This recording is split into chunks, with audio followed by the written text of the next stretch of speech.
cara menjual produk dewasa ya. Produk dewasa di sini yang saya maksud adalah obat kuat ya untuk pria. Walaupun bisa juga gak hanya obat kuat saja. Cuma pada kali ini pembahasannya dengan obat kuat. Nah, memang betul itu adalah market yang tidak akan matinya karena selalu dibutuhkan dan orang akan malu membelinya secara offline. Maka online akan menjadi sebuah kelebihan. Namun, di samping ada kelebihan, ada juga kekurangan. Kekurangannya, Facebook tidak menyukai adanya produk dewasa. Karena Facebook menilai dan berusaha agar audiensnya tetap betah. Sementara menjual produk dewasa itu terlalu vulgar dari segi penjelasan, overclaim, dan lain-lain. Nah, saya akan ceritakan pengalaman saya. Dalam menjual produk dewasa, memang betul bisa di-approve oleh Facebook.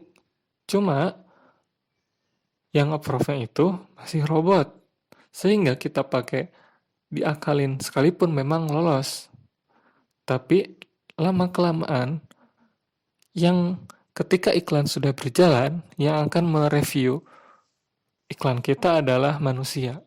Jadi kalau kita ketahuan melanggar, katakanlah kata-katanya dibikin alay biar lolos secara algoritma, ataupun pakai cloaking misalkan. Cloaking tuh website produk dewasa kita, ketika dikunjungi user Facebook adalah website kita, sementara ketika botnya Facebook mengecek website kita, itu akan diarahkan ke website yang aman. Ada cara seperti itu.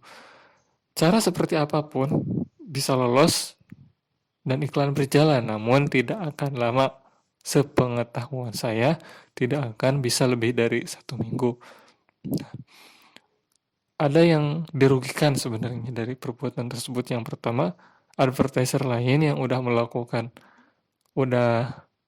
mengikuti tosnya Facebook, karena ulah yang nakal ini, maka Facebook advertiser khususnya untuk Indonesia penilaiannya jadi jelek, dan kadang-kadang iklan tidak melanggar pun jadi melanggar. Jadi ibaratnya merusak ekosistem lah, seperti ngebom di karang laut buat ngambil ikan. Dampaknya gede, dampak kerugiannya buat yang lain. Nah, dari segi kesehatan juga perlu dipertanyakan nih produk dewasa ini. Karena biasanya tidak ada BPOM-nya. Kalaupun itu benar ramuan herbal dari suatu daerah, katakanlah ramuan herbal Papua, apakah itu betul ramuan herbal Papua tersebut, ataukah cuma gimmick marketing aja dari si pemilik produk? Selanjutnya, ketika sudah benar ramuan herbal Papua itu beneran ada dan dibuat di daerah Papua, pertanyaannya, apakah produk herbal Papua tersebut original atau hanya KW-nya? Sama-sama dibuat di Papua, cuma pengen ngambil untung sebesar-besarnya, lalu dioplos sehingga kualitasnya menurun. Itu dari segi produk. Dari segi kesehatan, walaupun itu obat luar, katakanlah dioles,